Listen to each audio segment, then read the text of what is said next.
Mwese muri ko murakurikirana channel yacu akaba ari channel ya Bon Samaritain. Bon Samaritain muravyumva abantu bose bazi Bibiliya, abantu bose bahora basenga. Bon Samaritain murumva neza yuko ari kigo gifasha. Nigo gifasha rero kimaze gufasha abatari bake, kigafasha abandi, gifasha abana. Murabibona uravye ngaha inyuma, urabona aya nama témoignage ni nkuko no vyita nko témoignage n'abantu bashoboye gufashwa bagashobora kugenda kuvuzwa babavukanye ubumuga amano maratandukanye. Kigo rero Bon Samaritain cagiye ngaho kugira kize kiraraba abo bantu. Kenshi abana baravuka ugasanga ubwo buryo abo bavyeyi ntibabufise kugira umwana ashobore nawe gukura mu bandi bana ari muri environment nziza. Hari abana bavukana ubuga bwo kutabona, ibivyimba n'ibindi bitandukanye byinshi. Bon Samaritain rero yagize ati nabagira neza, bagize bati reka turabukungene hari abantu baba bifise boshobora gufasha abo bana bagashobora kuvugwa, babakorera ama operation hanze. Abana bagera ku majana baramaze kugenda kwivuza bagataha mu ngo zabo, nukumva bakaruhura umuryango, abavyeyi bagasubira ku mirimo, umwana agakura neza ari muri environment nziza yiwe.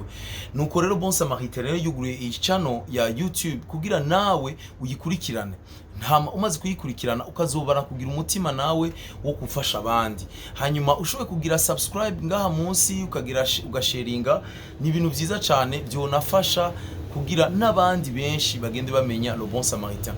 Kandi rero nkakumenyesha neza yuko ibikorwa n'ubu bibandanye, abana bakeneye gufashwa ni benshi, bavuzwa mu mingi itandukanye, hakenerwa uburyo bwinshi cyane.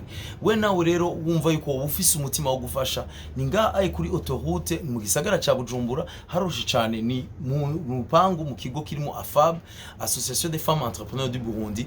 Haroshe cyane kwibarabara riza rikikama rimanuka kuri Emerode ku mutwe nyene wibarabara. Kaze mwese mugendere kino kigo, nawe urashobora kuba un Bon Samaritain, nawe urashobora gufasha abandi. Nuko rero byari ivyo, mushobora rero gusharing, mushobora gupartager ino video abandi bantu benshi bakayibona kugira chaîne YouTube yacu imenyekane, ishobora no kuronka uburyo hama abana bashoboye kuvugwa ari benshi ku bwinshi. Murakoze, yari jewe Kigingi na jewe ndashaka kuba Bon Samaritain. Weho